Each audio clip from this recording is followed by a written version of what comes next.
Hello, welcome back to the reading of the poem of the Man God, written by Maria Valtorta, Volume 2, Chapter 169, Part 2, The Sermon of the Mount. You are the salt of the earth.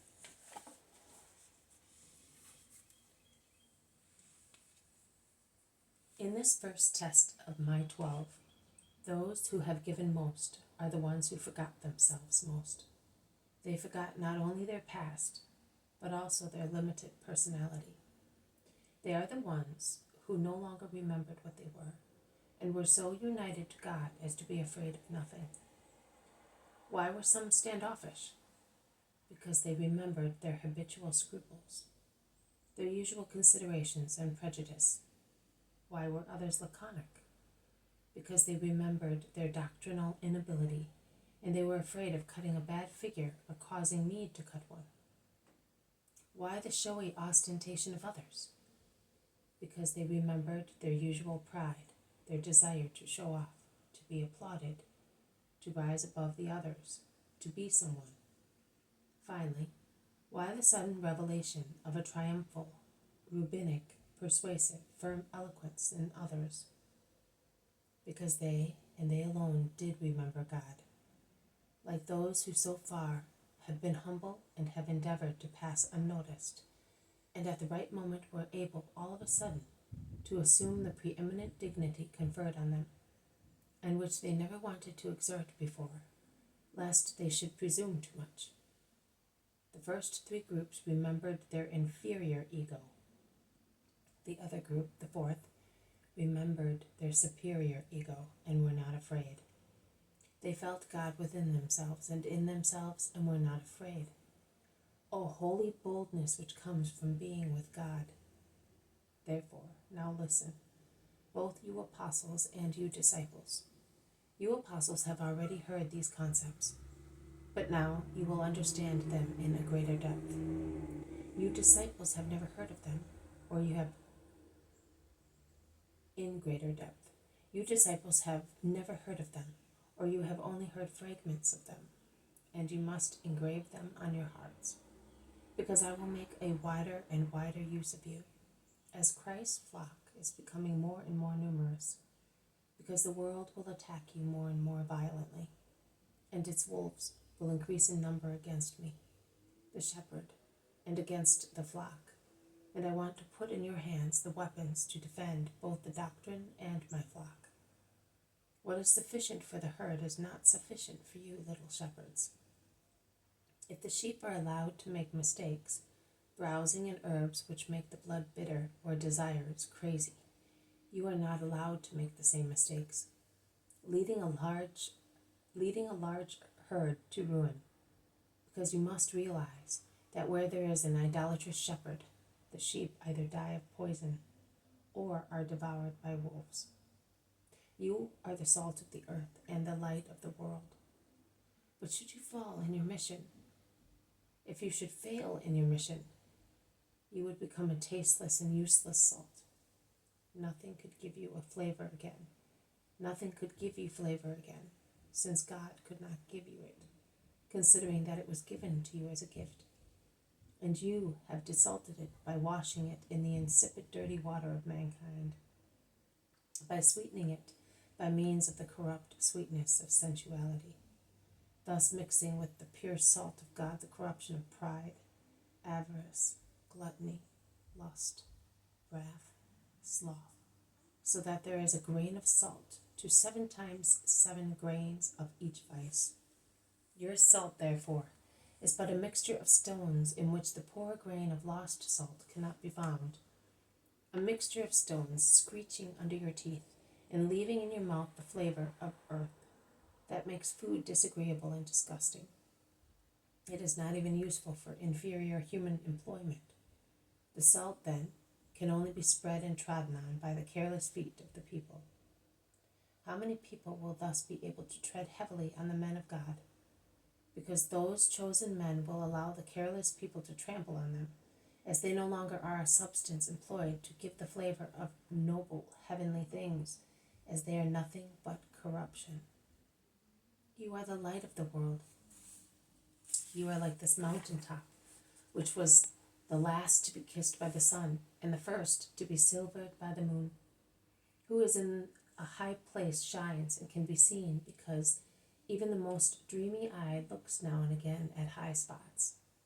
I would say that the physical eye, which is said to be the mirror of the soul, reflects the yearning of the soul, a yearning often unnoticed, but always alive as long as a man is not a demon, a yearning after heights where reason by instinct places the Most High. In searching for heaven, at least sometimes in life, the eye looks at heights. I beg you to remember what we all have done since our childhood, entering Jerusalem. Where do our eyes turn? To Mount Moriah, triumphantly crowned with the marbles and gold of the temple. And where do we turn our eye when we are in the enclosure of the temple? We look at the precious domes shining in the sun. How much beauty there is in the sacred enclosure, spread in its halls, porches, and yards. But what is up there strikes our eyes. I also beg you to remember what happens when we are on the way to someplace. Where do we turn our eyes, almost to forget the length of the journey, the tedium, the tiredness, the heat, the dust of the road? They turn to the mountain tops, even if they are not very high, even if they are far away. And what a relief it is to see them appear if we are walking in a flat, unvarying plain. Is there mud on the road? There is neatness up there. Is it sultry on the plain? It is cool up there. Is the view limited down here? It is wide up there. And only by looking at the mountain tops we feel less the heat of the day. The mud is not so slippery, and walking is not so painful. If there is a town shining on the mountain top, no eye will refrain from admiring it. We could say that even a modest place becomes beautiful if placed almost like an airy place on a mountain top. That is why in the true and false religions, the temples were placed, when possible, on high spots. And if there was no hill or mountain, they built a stone pedestal, thus building with human labor the elevation on which to lay the temple. Why is that done? Because men want the temple to be seen so that its sight will remind mankind of God. Likewise, I said that you are lights. When in the evening you light a lamp in the house, where do you put it? In a hole under the oven? In the cave used as a cellar? Or do you close it in a chest? Or do you hide it under a bushel? No, you do not. Otherwise it would be useless lighting it. The light instead is placed on top of a shelf, or it is put on a lampstand, so that being high up, it may brighten up the whole room and illuminate the people living in it. And precisely because what is placed on a high place is to remind men of God and illuminate, it must be able to fulfill its task. You must remember the true God. Thus you must ensure that you do not have within yourselves the sevenfold paganism. Otherwise you would become profane high places with thickets, sacred to this or to that god, and you would drag into your paganism those who look at you as the temples of God. You must bear the light of God. A dirty wick, a wick not nourished with oil, smokes and gives no light. It has a bad smell and does not illuminate.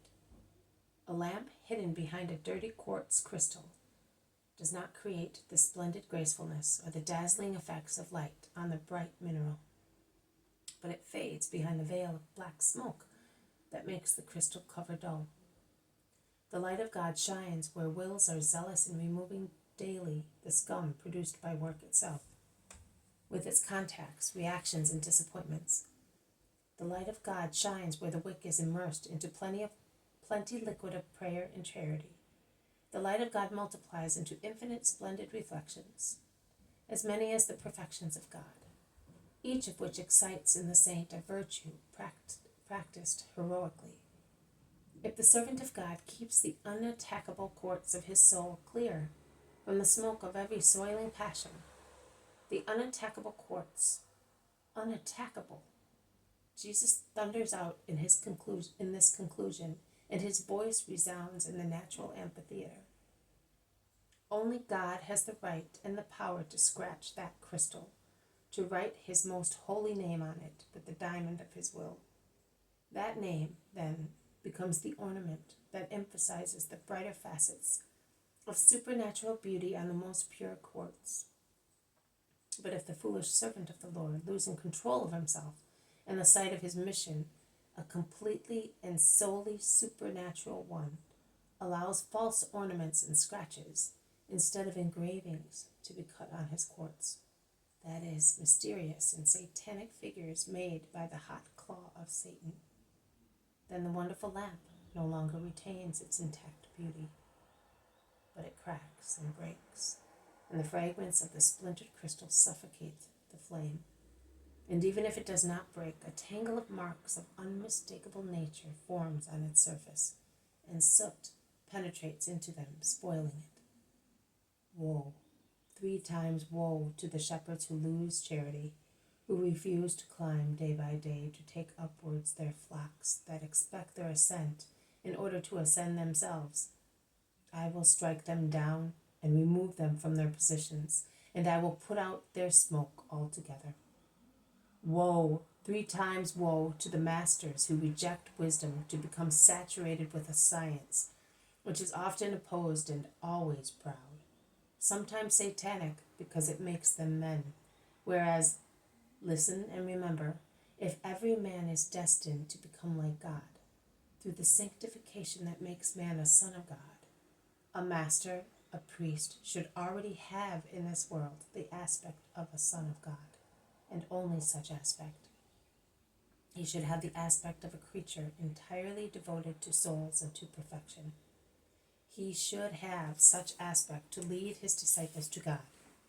Anathema to the masters of a supernatural doctrine who become idols of human knowledge.